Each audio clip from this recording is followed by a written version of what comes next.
Bab 1336. Naomi pulang ke rumah, melaporkan kondisinya dengan Ryan tadi kepada Tracy.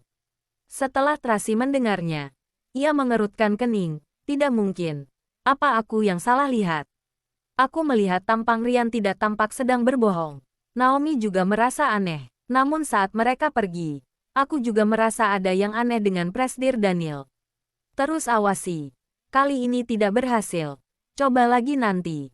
Tracy memerintahnya dengan tegas. Besok pikirkan cara lagi untuk mengajaknya keluar bertemu. Baik, Naomi menganggukkan kepala. Berkata dengan menghiburnya. Nona Tracy, jangan terlalu khawatir. Sebenarnya tidak ada sesuatu, malah adalah kabar baik. Mungkin Presidir Daniel sungguh baik-baik saja. Semoga begitu. Tracy menghela napas. Aku takut dia menyembunyikan sesuatu dariku. Sebenarnya Anda tetap sangat perhatian padanya. Naomi bisa melihatnya. Berkata dengan tidak tega. Aku bisa melihatnya. Presidir Daniel juga sangat peduli padamu. Berhubung demikian, mengapa kalian tidak berbaikan saja? Memang mudah untuk berbaikan, tapi sulit untuk kembali seperti semula. Tracy sedikit menghela napas. Terlebih lagi, di antara kami masih ada banyak masalah. Masalah apa? Naomi tidak bisa memahaminya. Sekarang Tuan Besar sudah tidak ada. Sudah tidak ada orang yang menentang kalian bersama. Segala sesuatu yang sudah berlalu, tidak mungkin dianggap tidak pernah terjadi. Tracy tersenyum pahit. Walaupun dendam di antara kami sudah selesai, tapi luka dan penyesalan yang disebabkan oleh hal-hal itu, siapapun tidak bisa menghapusnya. Apalagi, dendam antara keluarga Moore dan keluarga Wollens. Bukan aku bilang berakhir lantas bisa berakhir. Sekarang keberadaan kakak tidak diketahui. Jika aku kembali ke keluarga Wollens, bagaimana pandangan orang-orang luar? Bagaimana jika kelak kakak kembali? Benar juga. Naomi tidak tahu harus berkata apa. Sudah larut malam. Pergilah istirahat. Tracy menepuk-nepuk bahunya. Ya, Naomi menganggukkan kepala. Anda juga tidurlah lebih awal. Tanganmu terluka. Hati-hati jangan terkena air. Jika ada sesuatu panggil saja. Aku mengerti. Setelah Naomi pergi, kamar kembali sunyi. Tracy berbaring di ranjang. Tidak bisa tidur dalam waktu yang lama. Mengingat kembali hal-hal yang terjadi hari ini. Mengingat ekspresi Daniel yang cemas ketika dia terluka. Dan perasaan yang tidak jelas antara mereka berdua. Hatinya sedikit bergejolak. Sebenarnya dia bisa merasakan bahwa Daniel masih mencintainya. Namun, dia tidak memiliki keberanian untuk kembali. Hanya saja, dia juga tidak bisa membiarkan Daniel berada dalam masalah. Meskipun tidak bisa bersama, dia juga berharap Daniel bisa menjalani hidup dengan baik.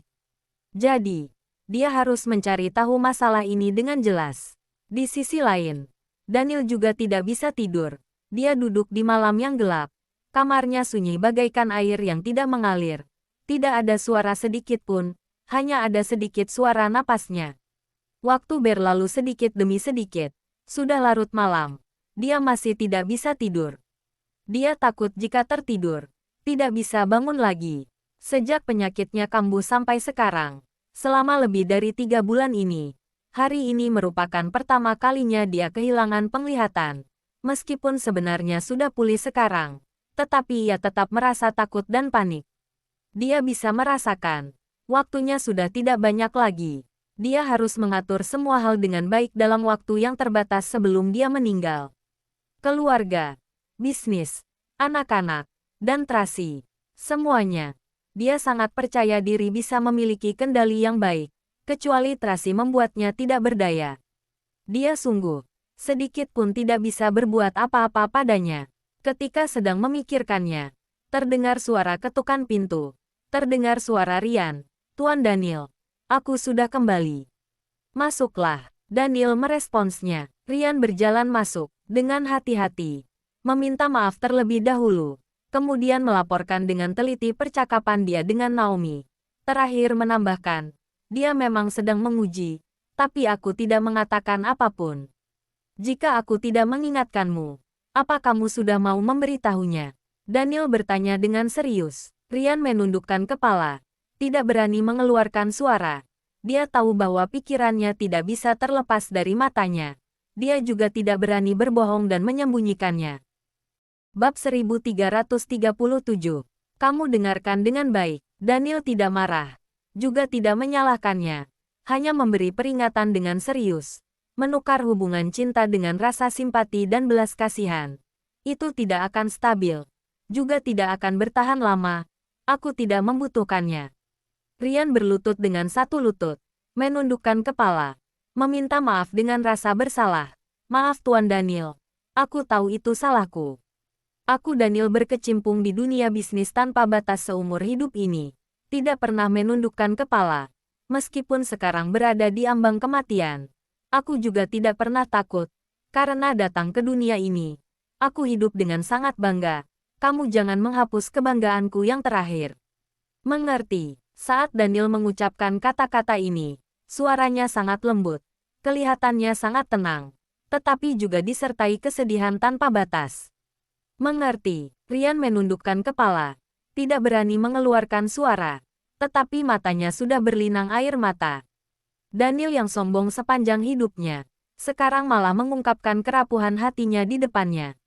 Daniel benar-benar mempercayainya. Juga berharap dia bisa mengerti. Jangan berdasarkan pemikirannya. Pergi melakukan hal-hal yang tidak perlu. Sudahlah. Daniel menghela napas dalam-dalam. Pergilah. Maaf. Rian meminta maaf dengan suara serak. Pergi dengan perasaan sangat bersalah. Setelah Daniel selesai mengisap sebatang rokok terakhir, ia kembali ke ranjang. Dia sedikit lelah. Tulang belakangnya sangat sakit. Dia teringat saat tabib Hansen meninggal. Seluruh tubuhnya tidak ada tenaga. Sekarang dia juga tidak ada tenaga. Tidak boleh tidur. Tidak boleh tidur. Daniel mengingatkan dirinya berulang kali di dalam hati. Dia takut jika tertidur. Tidak bisa bangun lagi. Namun, rasa lelah yang kental melandanya. Akhirnya dia tetap tertidur. Kemudian, dia bermimpi. Seolah-olah ada tangan iblis yang tidak terhitung jumlahnya. Menariknya dari bawah. Ingin menariknya ke jurang maut. Dia ingin melawan. Tetapi seluruh tubuhnya kaku. Tidak ada tenaga. Sama sekali tidak bisa bergerak. Pada saat ini, dia sepertinya mendengar kakeknya berkata padanya, Daniel, harus bertahan. Seluruh keluarga Wallens mengandalkanmu. Kamu tidak boleh tumbang, bertahanlah. Dia bertahan dengan ketekunannya yang kuat, tetapi bertahan dengan sangat susah. Daniel, apa kamu lelah? Istirahatlah sebentar jika lelah. Jangan memaksakan diri. Suara ayahnya terdengar di telinganya, disertai kelembutan dan kasih sayang. Ayah di dalam ingatan Daniel. Tidak pernah peduli dengan kedudukan dan kekuasaan. Dia hanya berharap dia bahagia dan gembira. Sayangnya, ayahnya meninggal lebih awal. Dia tidak pernah merasakan kasih sayang seorang ayah. Yang kakeknya berikan padanya. Semuanya adalah tekanan dan tanggung jawab yang membuatnya tidak bisa bernapas. Daniel, anakku, datanglah ke tempat ibu. Selanjutnya, suara ibunya muncul lagi di samping telinganya, disertai kelembutan dan perhatian yang luar biasa. Suasana hati Daniel tiba-tiba terasa sedikit santai. Kasih sayang orang tua telah memberinya sedikit penghiburan. Dia sungguh bertahan dengan susah payah. Dia sungguh ingin bersantai. Namun, sangat cepat, suara yang tak terhitung jumlahnya terdengar di telinganya. Presdir Daniel, Anda tidak boleh tumbang. Grup Skywell harus bagaimana? Grup Wallens harus bagaimana? Keluarga Wallens harus bagaimana? Tuan Daniel, kami menyerahkan nyawa kami kepada Anda. Anda di sini. Kami pun di sini. Suara yang tak terhitung jumlahnya terdengar di telinganya. Juga mengingatkan Daniel. Bahunya memikul tanggung jawab yang sangat berat. Daniel tidak berani bermalas-malasan. Tidak berani bersantai. Hanya bisa terus bertahan. Pada saat ini, dia melihat wajah anak-anak yang tersenyum polos. Mereka sedang memanggil, Papi, Papi. Tampang yang lucu. Suara yang enak didengar. Sepertinya memiliki semacam kekuatan sihir. Menyembuhkan Daniel lagi. Pada saat ini, sepasang tangan yang halus menggenggamnya dengan lembut. Memanggilnya di samping telinganya. Daniel, Daniel, jangan takut. Masih ada aku. Aku akan menemanimu selamanya. Ini adalah suara Tracy. Lubuk hati Daniel.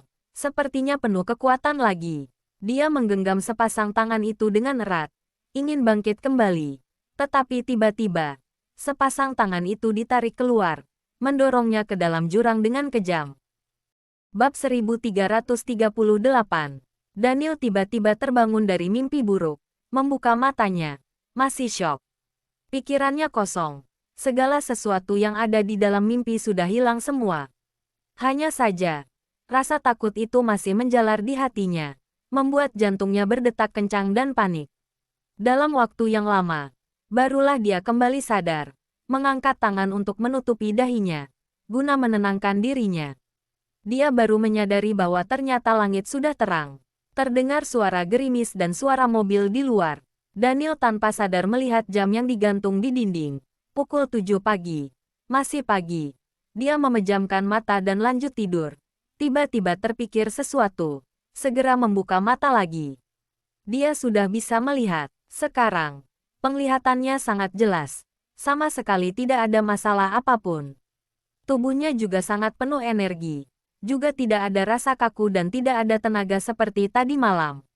Baiklah, ternyata hanya menakut-nakuti diri sendiri. Dia tidak akan mati. Setidaknya tidak akan mati untuk sementara waktu. Mungkin masih bisa hidup beberapa waktu lagi. Bagus sekali. Tuhan masih memperlakukannya dengan baik.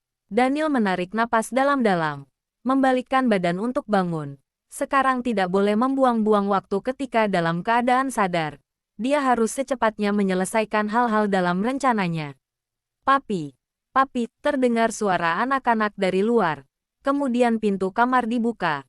Carlos, Charles, dan Carla bergegas masuk. Kalian sudah pulang. Daniel membungkukkan badannya, mengulurkan kedua tangan ke arah mereka. Charles dan Carla menempelkan tubuh ke dalam pelukannya untuk bermanja. Sedangkan Carlos melihatnya dari jauh, mengamati papinya dengan sorotan mata yang rumit. Anak baik, sudah harus masuk sekolah. Daniel mengusap-usap kepala Charles dan Carla. Sudah tertunda selama setengah semester. Mulai hari ini harus belajar dengan baik. Mengerti. Papi, Charles dan Carla meresponnya dengan patuh. Sedangkan Carlos berdiri di samping, tidak bersuara. Sepasang mata yang jernih memancarkan cahaya rumit. Carlos, ada apa denganmu? Daniel menatap Carlos sambil tersenyum. Apa tidak ingin sekolah?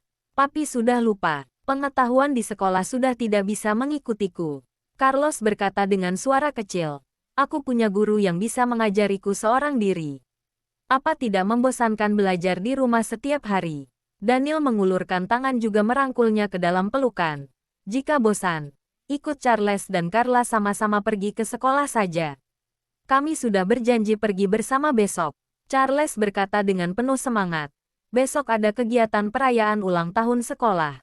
Kami mau membawa Tini, Winnie, dan Bitty pergi. Mereka sudah lama ingin pergi. Mami juga sudah setuju. Aku sangat menantikannya.